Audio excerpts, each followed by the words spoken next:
উপস্থিত দাবি আদায় ঐক্য পরিষদের সম্মানিত সভাপতি, উপস্থিত বিভিন্ন সংগঠনের কেন্দ্রীয় সভাপতি সহ আমার সামনে উপস্থিত আমার সহযোদ্ধা ভাই বোনেরা, আসসালামু আলাইকুম। আপনারা জানেন আমরা দীর্ঘদিন যাবৎ 4 দফা দাবিতে আন্দোলন করে আসছিলাম। আমাদের সেই 4 দফা দাবির প্রেক্ষিতে সরকার পে কমিশন গঠন করেছে, কিন্তু আমরা যখন দেখলাম সেই পে কমিশন গঠন করার পরও অর্থ উপদেষ্টার পক্ষ থেকে বিভিন্ন ধরনের তালবাহানামূলক কথা আসতেছে। পে স্কেল আমরাই বাস্তবায়ন করে যাব, একটা প্রজ্ঞাপনের মাধ্যমে একথা বলার পরে কয়েকদিন পরে উনি আবার বললেন যে আমরা একটি ফ্রেম দাঁড় করিয়ে যাব, পরবর্তী সরকারে সেটা বাস্তবায়ন করবে।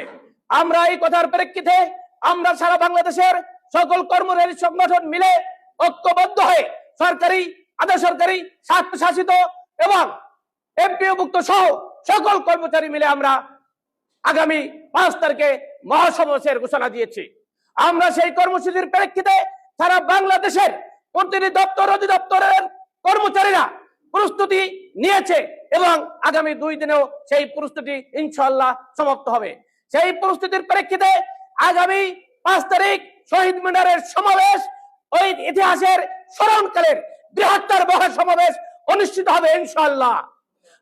আমি আজকে এই প্রস্তুতি সভার পক্ষ থেকে বাংলাদেশের সকল সংগঠনের, সকল দপ্তর অধিদপ্তরের, সকল শিক্ষক বৃন্দকে, সকল সংগঠনের কর্মকর্তা কর্মচারী ভাই বোনদের অনুরোধ জানাবো, আগামী 5 তারিখের শহীদ মিনারের, কেন্দ্র শহীদ মিনারের সকাল 9টার মহাসমাবেশে আপনারা সকলে উপস্থিত থাকবেন এই প্রত্যাশা ব্যক্ত করছি।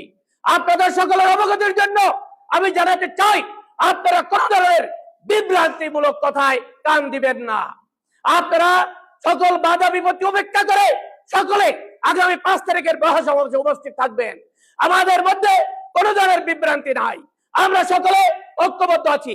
এখানে সকল সংগঠনের সভাপতি আছে, হয়তো 2-1 জন উপস্থিত হতে পারেন নাই, তারা আমাদেরকে ফোনে জানিয়েছেন তারা প্রস্তুতি নিচ্ছেন, সেই কারণে এখানে থাকতে পারেন নাই।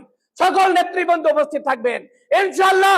আমাদের আগামী 5 তারিখের সমাবেশ কেউ কোন ধরনের যতই তৎপরতা হোক বানচাল করতে পারবে না ইনশাআল্লাহ। আমরা আগামী 5 তারিখে সমাবেশ করে নবম পে স্কেল বাস্তবায়ন করে তারপরে ঘরে ফিরবে ইনশাআল্লাহ।